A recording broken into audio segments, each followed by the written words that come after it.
श्री सद्गुरुनाथ महाराज की जय। अखंडमंडलाकारं व्याप्तं येन चराचरं तत्पदं दर्शितं येन तस्मै श्री गुरुवे नमः। Namaskar, Sadak Bandhu and Bagini. I am Pranav Bansode, also known as PK, and we have Maruti Revankar, also known as Kalasu. And in today's episode, we will be continuing the kathas of Pada Seven Bhakti. As we had mentioned, there were a lot of different characters from Puranas.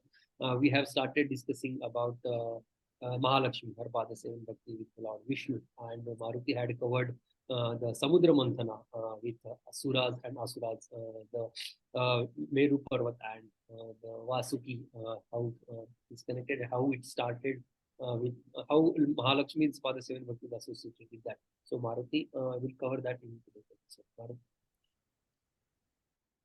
Maruti. We'll continue with the story of Sagar Manthan or Samudra Manthan and the Pada Sevan Bhakti.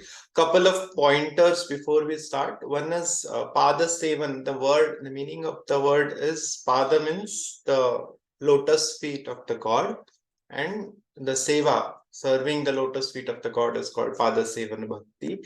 And one more thing we missed out is the mountain that was used in Sagar Manthan. It was not Meru or Sumeru. Meru and Sumeru are like the mountains still a lot of people go, and they are also very religiously the Sumeru Parvat is also religiously significant in Hindu religion, Jainism, Buddhism, and various different religions. That is where we got confused and mentioned it as the one that was used in Sagar Manthan. The Parvat, the mountain that was used actually was Mandar Parvat. That is why Kambhukantagraha Ka Mandarachala is one of the names of Lord Vishnu. He took the form of a tortoise, turtle, and he carried the Mandarachal Parvat, the Mandara mountain, on his back. So the Samudra Manthan started, and one by one, different things started coming. The venom or the poison came out in the form of Kalakuta. That's the name of the venom.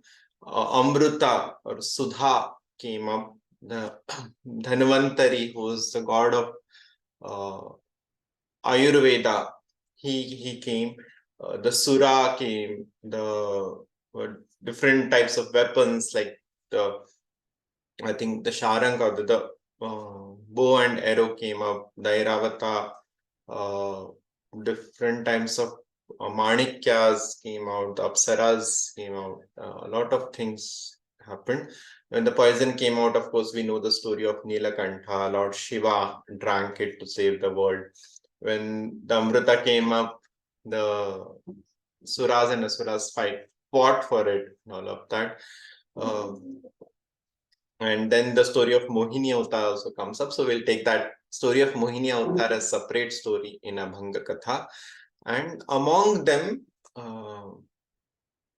Lakshmi also appeared from Samudra Manthan. And of course, since she came from the Sagara, she is called the Sagara Kanya. She was the daughter of the ocean, the god of ocean. And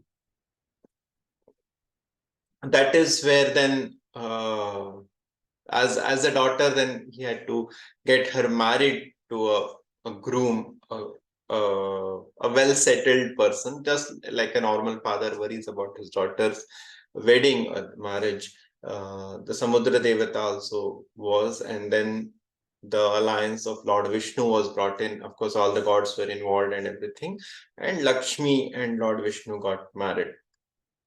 Because there is an elaborate story to it, but that is how they came together, and they got married. And after that, the story of Pada Sevana Bhakti comes up, where Lord Vishnu is continuously serving, Goddess Lakshmi is continuously serving Lord Vishnu by serving his legs. Right? by pressing his legs, the Pada Sevan Bhakti. It has an Ayurvedic significance also, where they say that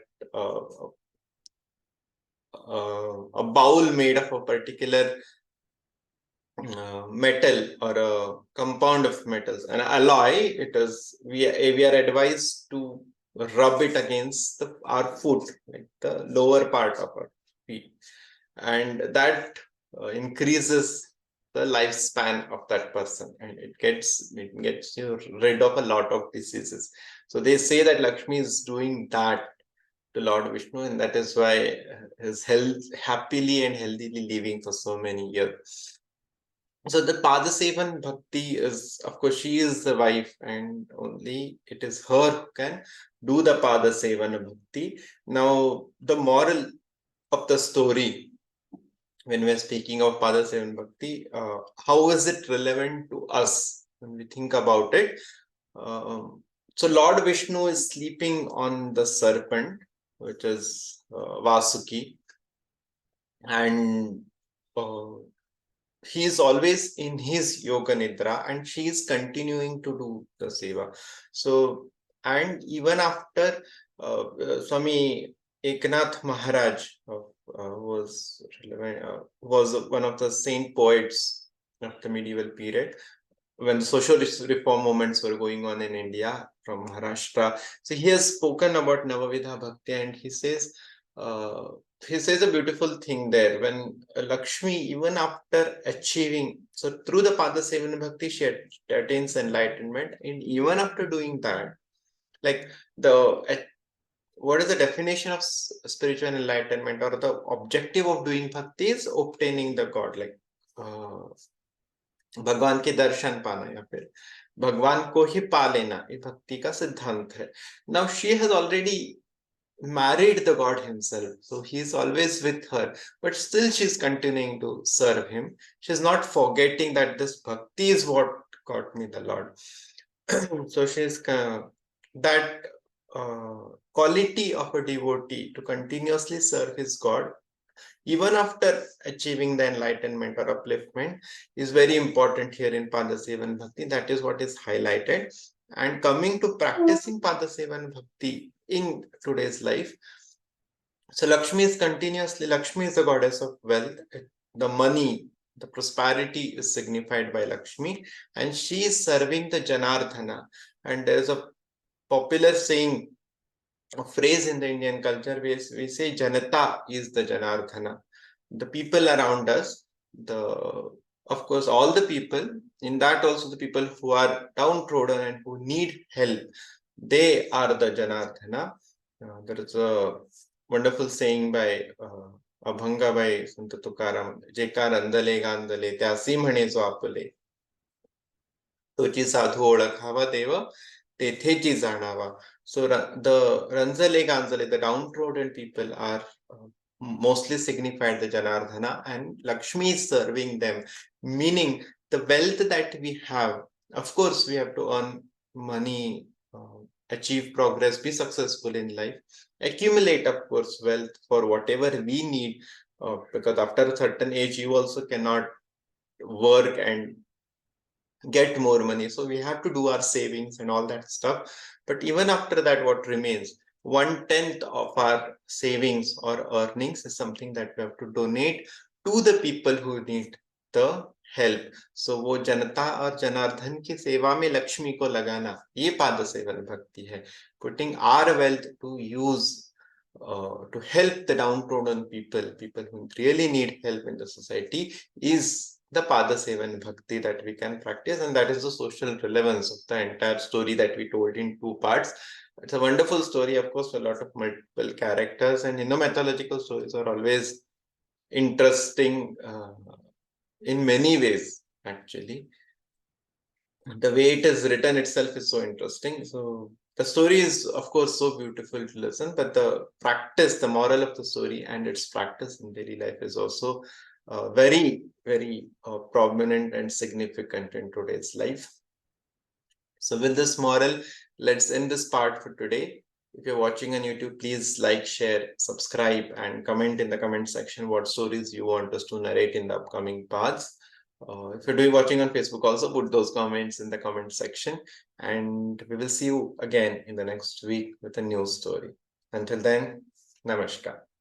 Shri Sadgurunath Maharaj ki Jai.